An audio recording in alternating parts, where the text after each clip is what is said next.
genda kuyisaawo ku baana abali e Saudi Arabia bakasola bonna abalwanye kuba muganda waffe. Njagala kubeebaza bambi temujjanga okwo ne bannaffe bangi nnyo bakyaliyo bakyetaaga buyambi bwammwe temujjanga okwo. Sigenda kumenya muntu sekinnoomu wadde ttiimu nnene nnyo baakoze byonna. Nenzira wano e Uganda tulina ttiimu nnene nnyo ekoze tetagenda kumenya linnya ku linnya. Bandi mwebale nnyo. Ffe Katonda tuli wamu ne Katonda era awali Katonda tewabula buwanguzi.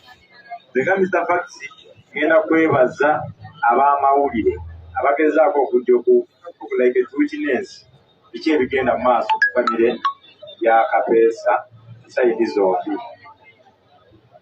Sembayo nga ngamba Allah asonyiwe omugenzi byonna ebyamusobako. Saagala kwogera bingi bino puroguramu nyingi. Saba buli muntu ali wano atwale seconds emu oba ssatu ku mutima gwe asabire muganda waffe byonna ebyamusobako kuba abantu tuli basobya nnyo.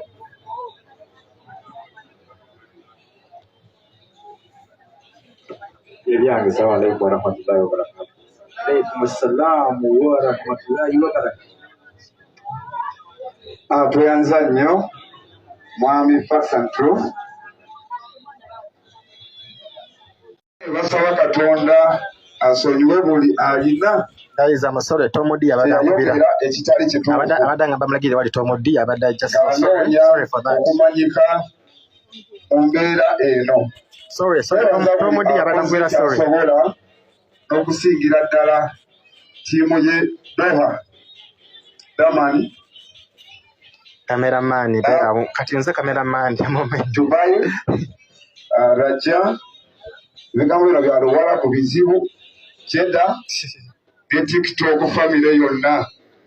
Olw'obuwagizi n'omukwano bwe balaze mu kuzza muganda waffe ku butaka. Tuli wamu nammwe omwoyo era tulumiddwa akaseera kano akazibu nnyo. Omukama omwoyo gwa muganda waffe agulamuze ekisa amusonyiwe byonna ebyamusobako.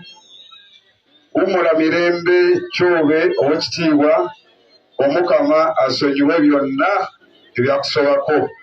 Ttiimu ye Saudi Arabia eziise n'esirings emitwalo 3 ziyambeko ate mu nteekateeka eno ey'okwerekera muganda waffe aziise ku simu ya taata ansabye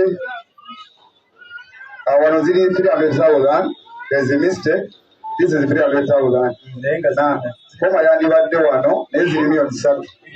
Eziri milioni 3 naye waladdeko malwakyamu. Muze wazifunye? Ziri milioni 3 naye tetunaziraba. Nabwekityo olwa ttiimu y'emitala w'amayanja zigadde nze ziri mabi Arafa olwa ttiimu eyo.